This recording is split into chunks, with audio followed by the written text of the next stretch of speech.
Hello বন্ধুরা, আজকে আমি তোমাদেরকে হিং পটল বানিয়ে দেখাবো। তোমরা সাথে থাকো, দেখো আমি কি করে হিং পটলটা বানাচ্ছি। প্রথমে আমি পটলের মধ্যে হলুদ মেখে নেব। এবারে আমি কড়াতে তেল দিয়ে দিচ্ছি, পটলগুলোকে আমি ভেজে নেব।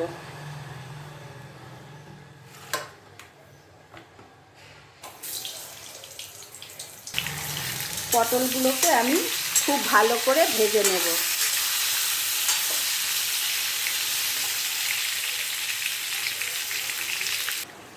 পটলটা ভাজা হতে হতে আমি একটা মিশ্রণ তৈরি করে নিচ্ছি। এই টক দই 100 গ্রামের মতন টক দই দিয়ে দিলাম, আর কাঁচা লঙ্কা। এই কাঁচা লঙ্কা আমি একসাথে এটা পেস্ট করে নেব। পটলগুলো আমার ভাজা হয়ে গেছে, আমি পটলগুলোকে নামিয়ে দিচ্ছি। এই পটল ভাজার তেলে আমি আর অল্প তেল দিয়ে দিচ্ছি। আমি গ্যাসের আগুনটা মিডিয়াম ফ্লেমে রেখেছি। এবারে আমি এর মধ্যে ফোড়নে দিচ্ছি তেজপাতা, সাদা জিরে আর এলাচ, দারচিনি ফোড়নে দিয়ে দিলাম। ফোড়নটার মধ্যে আমি এই যে একদম অল্প হাফ চামচ হিং জলে গুলে দিয়ে দিচ্ছি।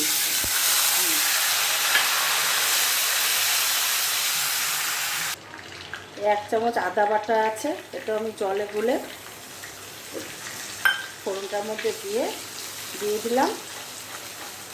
এবারে আমি একটু টক দই আর কাঁচা লঙ্কা যে বেটে রেখেছি সেটাকেও আমি দিয়ে দিচ্ছি।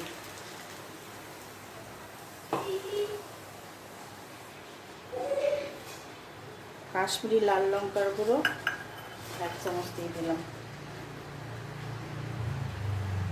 হাফ চামচ হলুদ গুঁড়ো দিয়ে দিচ্ছি। এবারে আমি মশলাটাকে কষিয়ে নেব, ভালো করে কষিয়ে নেব। হ্যালো বন্ধুরা, দেখো আমার মশলাটা কষানো হয়ে গেছে। এবারে আমি পটলগুলোকে দিয়ে দিচ্ছি মশলাটার মধ্যে। মশলার মধ্যে দিয়ে একটু নাড়াচাড়া করে নিচ্ছি। আর এবারে আমি স্বাদ মতন নুন দিয়ে দিচ্ছি। পটলের মধ্যে স্বাদ মতন নুন দিয়ে দিলাম, আর স্বাদ মতন মিষ্টি দিয়ে দিচ্ছি। আর একটু নাড়াচাড়া করে নেব। একটু নেড়েচাড়ে নিয়ে এবারে আমি কিছু কিশমিশ ভিজিয়ে রেখেছিলাম, সেই কিশমিশটাকে আমি কয়েকটা কিশমিশ আমি দিয়ে দিচ্ছি এর মধ্যে।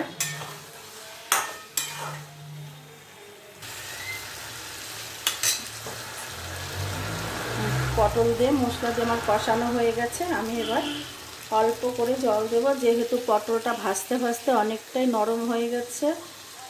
আমি একদম অল্প পরিমাণে জল দিয়ে দিচ্ছি। আর একটু সেদ্ধ হলে পরে তারপরে আমি একটু ঘি দিয়ে নামিয়ে দেব। খেতে ভীষণ ভালো লাগে।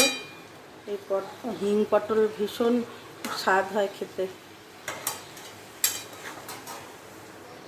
একটু ঢাকা দিয়ে দিচ্ছি অল্প থেকে, তারপর নামিয়ে দেবো আমি। কি অবস্থা! এবার ঢাকনাটা উঠিয়ে দেখি কি হলো। রান্নাটা আমার হয়ে গেছে, পটল একদম ভালোভাবে সেদ্ধ হয়ে গেছে।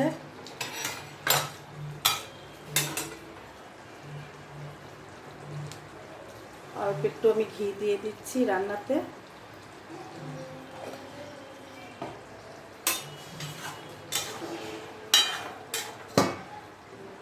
একটু ঢাকা দিয়ে দিচ্ছি, পরে আমি তোমাদেরকে নামিয়ে দেখাচ্ছি।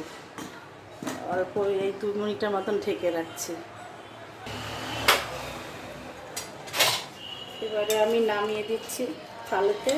দেখো তোমাদের কেমন লাগছে, এই হিং পটলের রান্নাটা কেমন লাগলো। ভালো লাগলে আমাকে লাইক করো, কমেন্ট করো, শেয়ার করো। সকলে ভালো থেকো, সুস্থ থেকো। তোমরা এইভাবে রান্না করে খেও, দেখো খেতে খুব ভালো হয়, খুব ভালো লাগে খেতে। দেখো বন্ধুরা কেমন লাগছে রান্নাটা।